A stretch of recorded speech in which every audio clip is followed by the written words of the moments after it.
अभी नेक्स्ट हम कौन से एसेट्स में पैसे डालें? जैसे अभी बहुत सारे एसेट्स भी आ गए हैं, जैसे कि क्रिप्टो भी आ गया है, म्यूचुअल फंड, स्टॉक्स, इवन अभी ऑप्शन है कि आप बाहर के भी स्टॉक्स में भी आप डाल सकते हो। तो लोग कंफ्यूज हैं भाई कि कौन से एसेट में डालें। आप क्या बताना चाहोगे? देखिए, एक चीज याद रखना, एक परिवार जब थोड़ा सा गरीब होता है तो वो क्या खाता है? दाल, चावल, रोटी, सब्जी, 4 चीजें खाता है ना। जब वो गरीब होता है, मतलब उसके पास ज्यादा पैसे नहीं होते। जब आपके पास ज्यादा पैसे नहीं है निवेश करने को, तो आप म्यूचुअल फंड्स और ईटीएफसी खरीदिए, क्योंकि आपको मार्केट की समझ ही नहीं है। आपको क्या, मेरे को भी नहीं है, मेरे को क्या, किसी को भी नहीं है। कोई आके बोल देना मैं प्रेडिक्ट कर सकता हूं मार्केट कहां जाने वाले, वो झूठ बोल रहा है। नर्स वाली बात हो गई, नर्स वाली बात। सबसे ज्यादा रिटर्न बनाया तो। बिल्कुल, मेरे को एक अमीर इकोनॉमिस्ट बता दो जो स्टॉक मार्केट से अमीर हुआ हो। नहीं होते, क्योंकि रोज के डिसीजन लेने वाले इस मार्केट में पैसा नहीं बना सकते। ये उसूल है, सर वॉरेन बफेट ने ये बात कही है, और वो सबसे दुनिया में सबसे ज्यादा वेल्थ बनाई है उन्होंने मार्केट से। तो आप अगर आज आपके पास पैसे नहीं है तो आप मत सोचो मैं क्रिप्टो में डाल दूं, मैं गोल्ड में डाल दूं। चलो गोल्ड तो नहीं, बट क्रिप्टो में डाल दूं, इंटरनेशनल स्टॉक्स में। हाँ, आप अभी परिवार करीब है तो दाल चावल खाइए, नॉर्मल म्यूचुअल फंड्स में इन्वेस्ट कीजिए। जब आपके पास पैसे बढ़ जाएं कि चलो मैंने म्यूचुअल फंड में डाल दिया, अच्छा डाल रहा हूं, मैं महीने का 25-30 हजार रुपए इसमें डाल रहा हूं, 50,000 इसमें डाल रहा हूं, फिर भी मेरे पास खाना बच रहा है। अब जब परिवार अमीर होता है तो वो बाहर जाके खाता है, पर वो हर रोज बाहर जाके नहीं खाता। ऐसा तो है नहीं कि अगर 30 दिन है तो 30 दिन बाहर खा रहा है, 2 दिन खाएगा, 3 दिन खा लेगा। इसी तरीके से अब जब आपके पास पैसे थोड़े बढ़ गए तो थोड़ा पैसा, अगर आप महीने की 50,000 की एसआईपी कर रहे हैं, 5,000 रुपए आप क्रिप्टो में डाल दीजिए। ओके, कोई प्रॉब्लम नहीं है। कल को खोओगे भी तो 5,000 खोओगे, मतलब 10% का ही लॉस हो सकता है ना, उससे ऊपर का तो लॉस हो नहीं सकता, क्योंकि आप डाल ही 10% रहे हो। अब वो कहां डालोगे? वो भी मीम कॉइन फीम कॉइन में मत डालो कि भाई कल के कल अरबपति बन जाए, Donald Trump, Melania Trump, squid games, ये वो चल रहा है ना।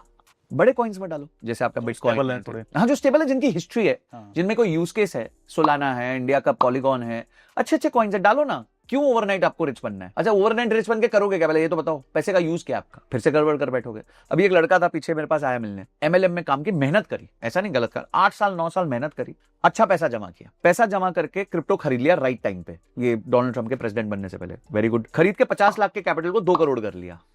Very good. फिर आ गया लालच, 2 करोड़ के कैपिटल से ट्रेडिंग करी, 15 दिन के अंदर जीरो करके -50 लाख हो गया, मतलब घर से 50 लाख और लग गए। अब रोना पता है क्या है?